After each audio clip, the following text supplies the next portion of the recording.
Hello everyone, हम bills of exchange के problems देख रहे हैं बच्चों। अभी तक हमने बहुत सारे बेसिक प्रॉब्लम्स कवर कर लिए हैं। आज हम एक बहुत ही इंटरेस्टिंग प्रॉब्लम देखने वाले हैं जहां पे there is one drawer and there are multiple drawees. So without any further delay, let's begin with today's problem, question number 13 on page number 295। Let's get started. Give journal entries in the books of Bipin. Okay, Sonal's acceptance for 3 months. Now always remember, जो accept करता है वो होता है ड्रॉई, isn't it?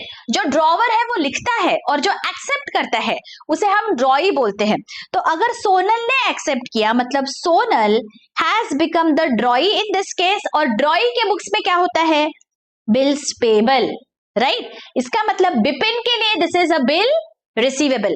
सबसे पहले आपको वो बहुत छोटे छोटे हिस्सों में डिवाइड करना है सेंटेंस को, तब आपको जाके समझेगा, because in these type of problems आपको एक ही सेंटेंस में पूरा दिया जाता है ट्रांजैक्शन, राइट? तो यहाँ पे आपको समझना है सोनल्स एक्सेप्टेंस। सिर्फ ये 2 वर्ड से मुझे ये समझा है that this is a bills payable for Sonal and bill receivable for Bipin, and we are in the shoes of Bipin right now. तो मेरे लिए ये बिल रिसीवेबल है, ठीक है? For 3 months of 20,000 was discounted with Bank of India at 19,750. मतलब ये हमारे पास एक बिल है, वो हमने बैंक ऑफ इंडिया में जाके डिस्काउंट किया। बिल था 20,000 का, उसके बदले में 19,750 मिला है। इसका मतलब जो डिफरेंस है 250 वो क्या है? That is the discount that the bank has charged. Okay, तो हमारे लिए वो डेबिट हो जाएगा। तो हमारे बुक्स में एंट्री क्या होगी? पैसा कितना मिला? 19,750। So bank of India account debit 19,750। जो डिफरेंस है वो है मेरा डिस्काउंट, सो डिस्काउंट अकाउंट को भी हम डेबिट कर देंगे। और ये क्या हुआ? जो बिल था वो बिजनेस से बाहर गया, इसीलिए 20,000 क्रेडिट। यहाँ पे आप नरेशन लिखोगे, being Sonal's acceptance discounted with the bank. समझ में आया हमने क्या किया?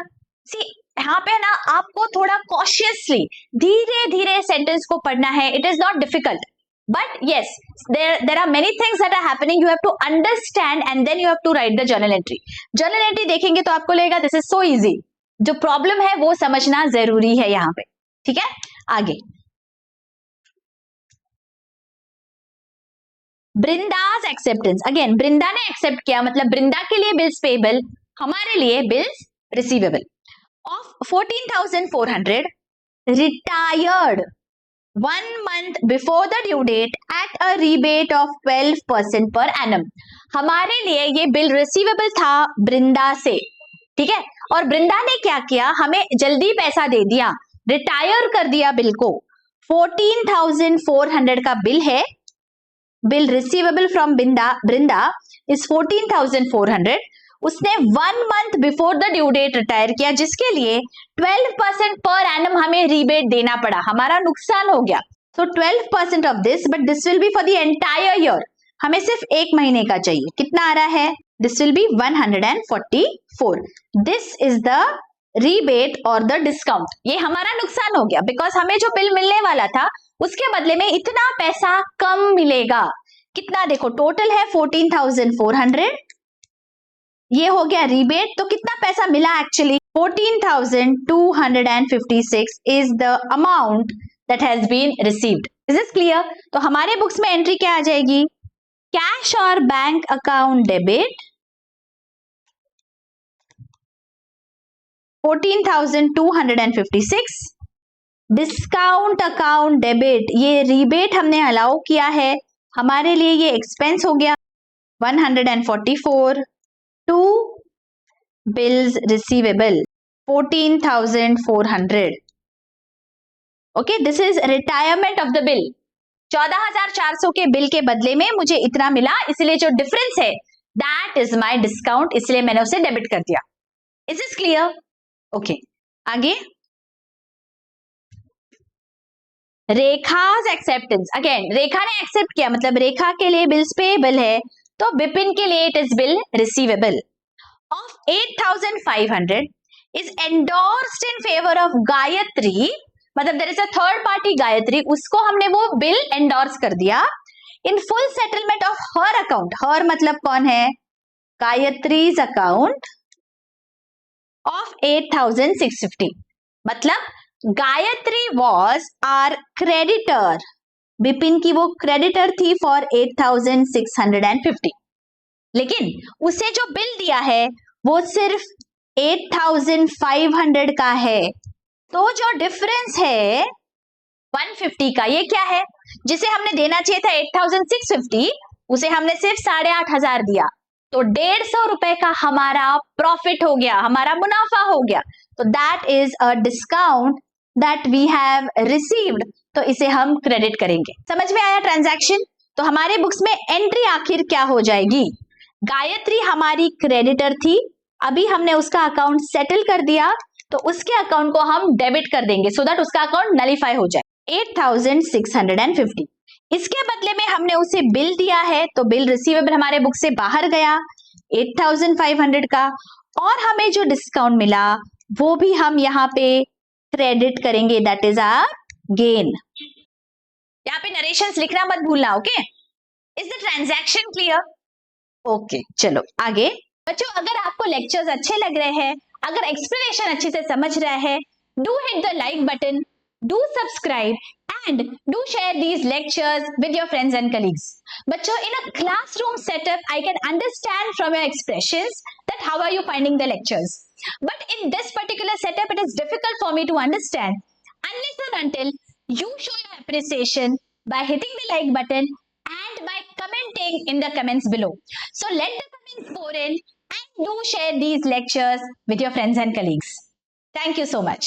Sold goods to Vinaya 20,000 at 8% trade discount. Again, trade discount, cash discount आ गया, क्लास 11th में पढ़ा है हमने। ट्रेड डिस्काउंट बुक्स में कभी भी दिखता नहीं है, okay? Received half the amount immediately, on which 10% cash discount was allowed. Okay. For the balance, bill was drawn on Vinaya, which was accepted by her. मतलब ये बिल जो है वो एक्सेप्टेंस की एंट्री है, ठीक है? लेकिन हमें अमाउंट्स यहाँ पे निकालने हैं, so be very very careful while calculating. 20,000 के गुड्स सेल हुए हैं, 20,000 is the list price. Trade discount is how much? 8%। Trade discount हम बुक्स में नहीं दिखाते हैं, तो यहाँ पे मैं 1600 माइनस कर दूंगी, बचा कितना? 18,400। ये मेरी सेल्स की अमाउंट है। Is this clear? अब मुझे क्या बोला गया है, इसके मुझे दो हिस्से करने पड़ेंगे। सी, हमें बोला गया है receive half the amount immediately along with 10% cash discount. Half कितना होता है? 9,200, ये भी है 9,200। ये मुझे कैश डिस्काउंट अलाउ करके पैसा मिलेगा 10%, मतलब 920, तो कितना बचा?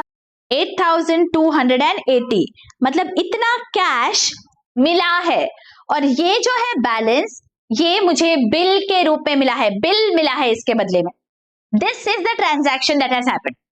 Have you all understood क्या हुआ? I am repeating. Trade discount books में कभी भी नहीं दिखता है बच्चों, इसीलिए ये मैंने माइनस किया है और 18,400 पे ही मैं सेल्स दिखाऊंगी। तो यहां जब मैं एंट्री करूंगी तो यहां मैं सेल्स को क्रेडिट करूंगी 18,400 से। जो डिस्काउंट है वो मैं नहीं दिखाती हूँ, ये ट्रेड डिस्काउंट सिर्फ कैलकुलेशन के लिए यूज होगा, 20,000 पे नहीं, okay? Remember, trade discount books में नहीं दिखता है, और कैश डिस्काउंट बुक्स में दिखता तो है, लेकिन जितनी अमाउंट कैश पे हुई है या बैंक से पैसा गया है सिर्फ उतने पे डिस्काउंट है। इसीलिए ये जो हाफ अमाउंट पेमेंट हुआ है 9,200, वो मैंने डिवाइड किया, उस पे मुझे कैश डिस्काउंट मिलेगा। तो एक्चुअल अमाउंट कितनी मिली? कैश डिस्काउंट माइनस करके। This is the actual amount that I have received. So cash account को मैं डेबिट कर सकती हूँ। कैश अकाउंट डेबिट 8,280, और मैंने डिस्काउंट कितना अलाउ किया? ये पैसा मिलना चाहिए, इसलिए मैंने कुछ डिस्काउंट अलाउ किया, वो मेरा नुकसान है 920। और जो बैलेंस है, देखो ये बैलेंस 9,200, ये बिल है 9,200 का, लेकिन फिलहाल मैं पहले डेबिट कर दूंगी मेरे ड्रॉई को। डेबिट किसे करूंगी? जिसे मैंने सेल्स किया है। किसे सेल्स किया है? विनया को। तो यहां पे मैं लिख दूंगी Vinaya account debit, and and बाद में विनया ने इसके लिए बिल एक्सेप्ट किया, इसीलिए bills receivable account debit 9,200 to Vinay's account 9,200। Narrations लिखना मत भूलिए। कैलकुलेशन अच्छे से समझ में आया कि हमने क्या किया है। यहाँ पे ट्रेड डिस्काउंट और कैश डिस्काउंट का कैलकुलेशन है बच्चों। आई होप ये आपको बहुत ही अच्छे से कैलकुलेशन समझ गया है। अगर कोई भी डाउट है आप मुझे बेझिझक पूछ सकते हो। I am always there to answer your questions. और अगर बहुत अच्छे से लेक्चर्स समझ रहे हैं, help us reach out to a large number of students by sharing these lectures with your friends and colleagues. मिलती हूँ आपको अगले लेक्चर में। Till then take care, bye bye.